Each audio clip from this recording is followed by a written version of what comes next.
এই গরমে চুলার কাছে রান্না করা গৃহিণী আপুরা ও মায়েরা হচ্ছে ওমেন না, তারা হলো সুপার ওমেন।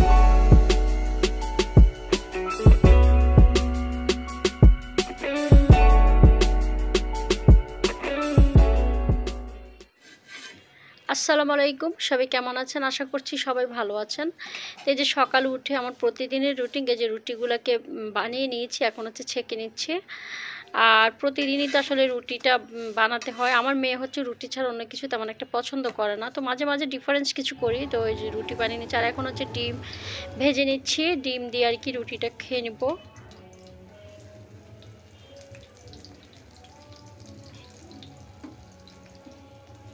আর আমার মেয়ের হচ্ছে ভাজা ডিমই পছন্দ। ও আবার দেখা যায় আমি ডিম পোস্ট করলে ওর জন্য আবার ভাজতে হয়, আমার জন্য পোস্ট করতে হয়। ও ভাজা ডিম পছন্দ বেশি, আর সিদ্ধ করা ডিম হচ্ছে রান্না করা পছন্দ। তো এখন আর কি ভেজে নিচ্ছি। আর আমি আমার জন্য একটু চা বসিয়ে দিয়েছি। আসলে আমার চাটা অত পছন্দ না, কিন্তু সকালে একটু খেতে হয় তাই আর কি বসিয়ে দিলাম। আর এখানে বারান্দা এই যে বাটিতে করে আমি পানি রেখে দিচ্ছি। আসলে এখন তো যে গরম পড়ছে, পাখিদেরও তো একটা তৃষ্ণা লাগে, ওরাও তো পানি খেতে চায়। তো আমি প্রতিদিন বারান্দায় এভাবে পানিটা রেখে দিই, কারণ হচ্ছে আমার বারান্দায় পাখি আসে এখানের মধ্যে, তাই আর কি পানিটা রেখে দিয়েছি যদি ওরা খায় আর কি। আর এই যে দেখেন আমার মেয়ে এখনো ঘুমাচ্ছে উল্টো পাল্টা হয়ে। উঠো উঠো তাড়াতাড়ি, ঘুম থেকে উঠো, এই উঠো, পড়তে হবে, উঠো। স্কুল বন্ধ মানে এই না যে তোমার পড়ালেখা অফ। তাড়াতাড়ি উঠো, সারাদিন খেলাধুলা দৌড়াদৌড়ি, উঠো তাড়াতাড়ি। আম্মু এখন পর্দা সরিয়ে দিব, উঠো। নাস্তা করে ফ্রেশ হয়ে নাস্তা করে পড়তে বসো তাড়াতাড়ি। আর এখন হচ্ছে আমি রান্না বসিয়ে দিয়েছি। এখানে হচ্ছে তেলের মধ্যে গরম মশলা দিয়ে দিয়েছি, আর হচ্ছে পেঁয়াজ কুচি দিয়ে দিলাম।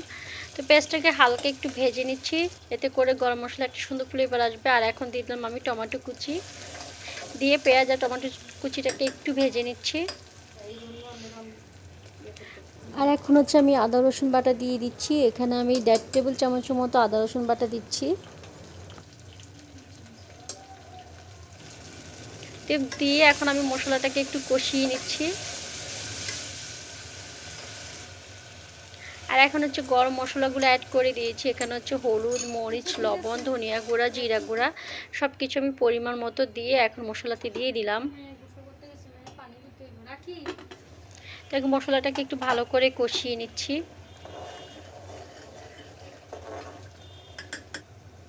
আর এখন এই যে মুরগিগুলো দিয়ে দিচ্ছি, লাল মোরগ আর কি যেটা। আর এটা রান্না করতে অনেক সময় লাগে, তো এখন দিয়ে দিচ্ছি, ভালো করে একটু কষিয়ে নিব।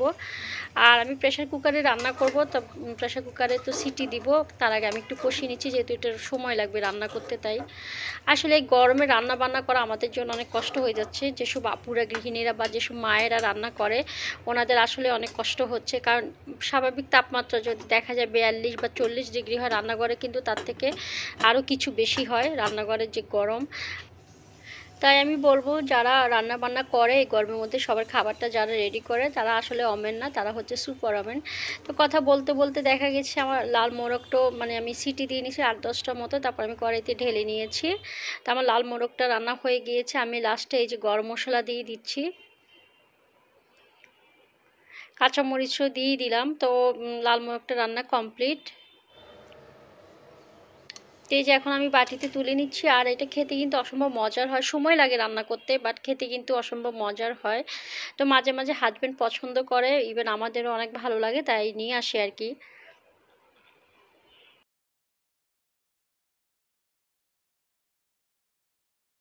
আর বিকেলে আসলে এখন হচ্ছে আমি হাজব্যান্ড হচ্ছে একদিন পাউরুটি এনেছিল, আমি একদিন হচ্ছে সকালে নাস্তা করেছিলাম, বাকিটা দিয়ে এখন আমি স্যান্ডউইচ বানাচ্ছি। আসলে বিকেলে নাস্তা টাস্তা বানাতে ইচ্ছা করে না, তারপরও মাঝে মাঝে বানাতে হয়, যেহেতু বিকেলে সবাই একটু খিদা লাগে, হাজব্যান্ড অফিস থেকে আসে। তো এখানে হচ্ছে আমি 2টা ডিম সিদ্ধ করে ডিমটাকে ঝুরি করে নিয়েছি। আর এখন শসা কুচি করে নিচ্ছি। আর পাউরুটিগুলোকে আমি চারিদিক হচ্ছে কেটে নিয়েছিলাম। তো এখন আমি রেডি করে নিব পাউরুটিগুলোকে। এখানে হচ্ছে আমি ডিম আর শসা কুচিটাকে হচ্ছে একটা ক্রিম দিয়ে আর কি মেখে নিচ্ছি। ক্রিমটা আমার বাসায় ছিল, তো সাথে আমি 2 টেবিল চামচের মতো চিনি অ্যাড করেছি। আসলে বাসায় যা ছিল তা দিয়ে আর কি স্যান্ডউইচটা বানিয়ে নিচ্ছি। এখন সব কিছু ভালো করে হচ্ছে আমি মিক্স করে নিচ্ছি। তো এখন এই যে পাউরুটির মধ্যে আমি এই যে এখন যে মিশ্রণটা আমি মিক্স করে নিয়েছি সেটা দিয়ে দিচ্ছি।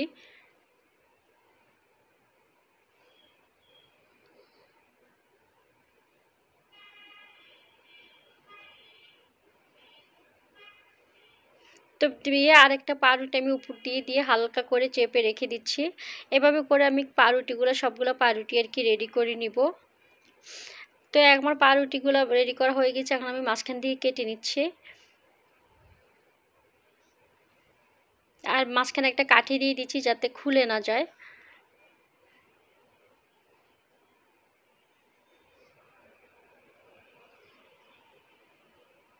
তো আমি একটু দেখাচ্ছি এই যে ভিতরে কিন্তু অনেক দেখেন ভিতরে কিন্তু অনেক ইয়াম্মি হয়েছে দেখতে, আর খেতে অনেক মজা হয়েছে, হাজব্যান্ড এবং আমার মেয়ে বলছিল। আর আমি ভিতরে এক পিস করে শসাও দিয়ে দিয়েছিলাম। তো আমার পাউরুটি স্যান্ডউইচটা রেডি। তো ব্লগটি এই পর্যন্তই, আশা করি আপনাদের ব্লগটি ভালো লেগেছে। সবাই সুস্থ থাকবেন, ভালো থাকবেন। আবার নেক্সট কোনো ব্লগ নিয়ে আপনাদের সামনে হাজির হয়ে যাব। আল্লাহ হাফেজ।